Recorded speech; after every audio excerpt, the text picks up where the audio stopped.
நான் சொல்லும்போது உங்களால் ரிலேட் பண்ண முடியும்னு நினைக்கிறேன். நம்ம ஒரு விஷயத்தில் ரொம்ப போராடிட்டு இருக்கும்போது, ரொம்ப கஷ்டத்தில் இருக்கும்போது, நம்ம மைண்டில் வந்து இயல்பாகவே சில நெகட்டிவ் தாட்ஸ் நம்ம மனசில் படும். அந்த நேரத்தில் என்னடா இப்படி இருக்கே, நான் எப்போவுமே எனக்கு கஷ்டம்தான் ஆர் அந்த மாதிரி சில நெகட்டிவ் எண்ணங்கள் நம்ம மைண்டில் ரொம்ப நேச்சுரலாக வரும். ஆனால் அந்த நேரத்தில் நம்ம வந்து இப்படிலாம் நம்ம யோசிக்கிறோமே, நம்மளே ஒரு நெகட்டிவ் பர்சன், அந்த ஒரு இமேஜை நம்ம பில்ட் பண்ணிக்கக்கூடாது.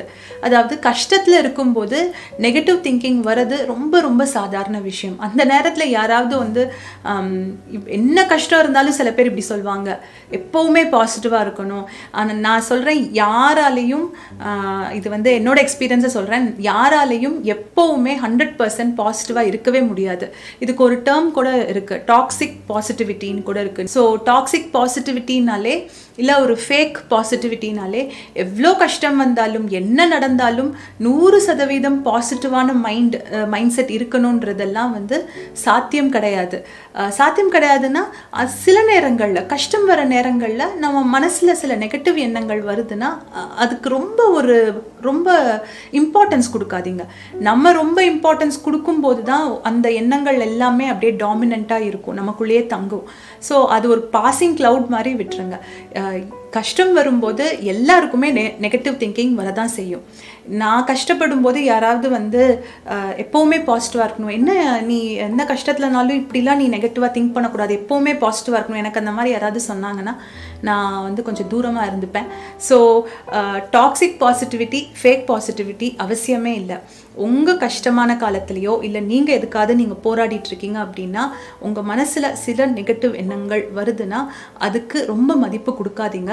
அந்த நேரத்தில் ஐயோ நான் வந்து இப்படிலாம் நெகட்டிவாக திங்க் பண்ணிட்டேன், தப்பு, நான் வந்து பாசிட்டிவாக இருக்கணும். இதுக்கு இந்த ஒரு கன்ஃபியூஷனுக்குள்ளே நம்ம போகவே வேண்டாம். அந்த நேரம் உங்கள் மைண்டை ஃப்ரீயாக விட்டுருங்க. உங்களால் அந்த நேரத்தில் எந்த ஒரு பாசிட்டிவான விஷயத்தில் ஃபோக்கஸ் பண்ண முடியுமோ அதில் மட்டும் ஃபோக்கஸ் பண்ணுங்கள். நம்ம இப்படி நினைக்கிறோமேன்னு சொல்லி அதை யோசிக்கிறனால எந்த பலனும் கிடையாது. அதுக்கு பதிலாக அந்த ஒரு போராட்டமான காலத்தில் கூட ஏதாவது ஒரு நல்ல விஷயம் உங்கள் லைஃப்பில் இருக்கும், அது மேலே உங்கள் ஃபோக்கஸ் கொண்டு வாங்க. ஆட்டோமேட்டிக்காக இந்த நெகட்டிவ் எண்ணங்கள் எல்லாம் காணாமல் போயிடும்.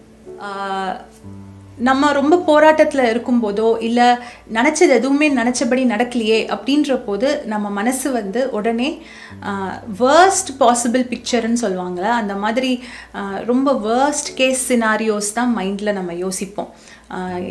அது எல்லாமே லைஃப்பில் நடக்கவே நடக்காது. இருக்கிறதுலையே ரொம்ப மோசமான ஒரு விளைவை வந்து நம்ம யோசிச்சுட்ருப்போம். இப்படி ஆகிடுமோ, இப்படி நடந்துடுமோ, இப்படி நடந்துட்டால் நம்ம என்ன செய்கிறது அப்படின்ற அந்த ஓவர் திங்கிங் வந்து கண்டிப்பாக போயிட்டுருக்கும். என்னோட ஒரு பர்சனல் எக்ஸ்பீரியன்ஸில் சொல்லணுன்னா, ஒரு பல வருஷங்களுக்கு முன்னாடி நான் படிச்சுட்டு எனக்கு ஒரு ஜாப் கிடச்சிது, பிளேஸ்மெண்ட்டு.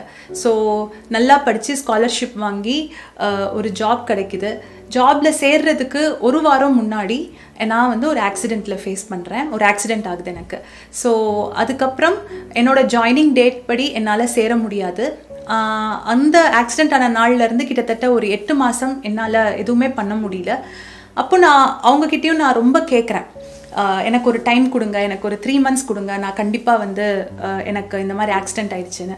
பட் யாருனாலுமே அவ்வளோ டைம் கொடுக்க மாட்டாங்க இல்லையா? ஒரு 8 மாதம்ன்றது ரொம்ப பெரிய காலம். அப்போது என் கூட படித்தவங்க எல்லாருமே வந்து அந்த ஜாபில் சேர்ந்து எல்லாரும் முன்னேறி போயிட்டுருக்காங்க. எனக்கு ஆல்மோஸ்ட் ஒரு இயர் வந்து பிரேக் ஆன மாதிரி தான் இருக்குது. இப்போ அந்த நேரத்தில் உண்மையிலே நான் நினச்ச விஷயம் வந்து, ஓகே நம்மளுக்கு இனிமேல் வேலையே கிடைக்காது, ஆரம்பத்திலே இப்படி ஆயிடுச்சு, ஆரம்பத்தில் இப்படி ஒரு பிரேக் ஆனால் நம்ம என்ன செய்வோம், லைஃபே போச்சு. ஸோ இந்த மாதிரி எண்ணங்கள் தான் எனக்கு வந்திருக்கு. ஆனால் இப்போ நான் திரும்பி பார்க்கும்போது அது எதுவுமே உண்மை கிடையாது. ஆனால் அந்த நேரத்தில் நான் இருக்கிறதுலே மோசமாக நடக்கக்கூடிய ஒரு விஷயங்களை தான் நான் யோசிச்சுட்டு இருந்தேன். ஓகே நம்மளுக்கு ஆக்சிடெண்ட் ஆச்சு, பட் ஆக்சிடெண்ட் ஆனால் நம்ம அட்லீஸ்ட் நம்ம உயிரோடு இருக்கோம், நம்ம சேஃபாக இருக்கோம், நம்ம கூட இத்தனை பேர் இருக்காங்க, நம்மளுக்கு நல்ல ஒரு மெடிக்கல் அட்டென்ஷன் கிடைக்குது. இது எதுவுமே நான் யோசிக்காமல் எது ரொம்ப மோசமான ஒரு விளைவை பற்றி நான் தேவையில்லாமல் நான் பயந்துட்டு இருந்தேன், தேவையில்லாமல் நம்ம யோசிச்சுட்டு இருந்தேன். ஸோ அது எதுவுமே அவசியம் கிடையாது. அதை தாண்டி பார்த்தாச்சுன்னா இன்றைக்கி நான் பல நிறுவனங்களில் வேலை பார்த்து என்னோட லைஃப் நல்லாவே மூவ் ஆகிட்டு இருந்திருக்கு. ஸோ நான் சொல்கிற விஷயம் எல்லாம் நீங்கள் போராடும் போது அந்த ஒரு மோசமான இமேஜை நம்ம ஓவர் திங்க் பண்ணுவோம்.